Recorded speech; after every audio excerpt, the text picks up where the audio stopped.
दोस्तों नमस्ते प्रणाम।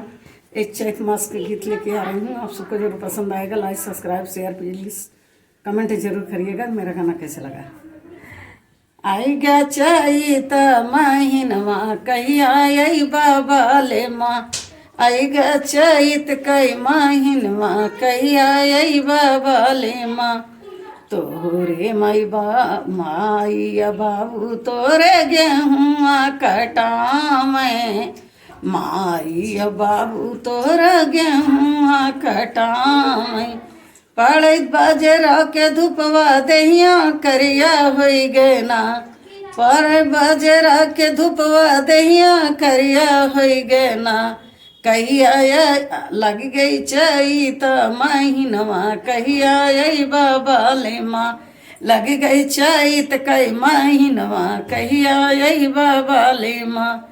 भाई आया भौजी तोरा बोझ बान्हवा में। भाई आया भौजी तोरे बोझ बान्हवा में।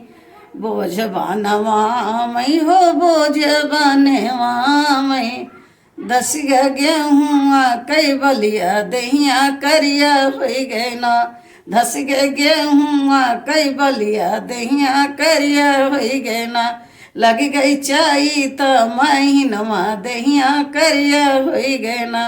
लग गई चैत महीनवा कहिया आई बाबा ले माँ। कहिया आई बाबा ले माँ। कहिया आई बाबा ले माँ। लग गई चैत महीनवा कहिया आई बाबा ले माँ। देवरा ननाद तोर बोझवा उठवावई। बोझवा उठवावई हो बोझवा उठवावई। अपना छहाइया मामा बगिया ये हो। अपना छहाइया मामा महुआ तर दहिया करिया हो गई ना। दहिया करिया हो गई ना। लग गई चैत महीनवा कहिया आई बाबा ले माँ। लग गई चैत महीनवा कहिया आई बाबा ले माँ। पड़े बाजरा के धुपवा दहिया करिया हो गए ना।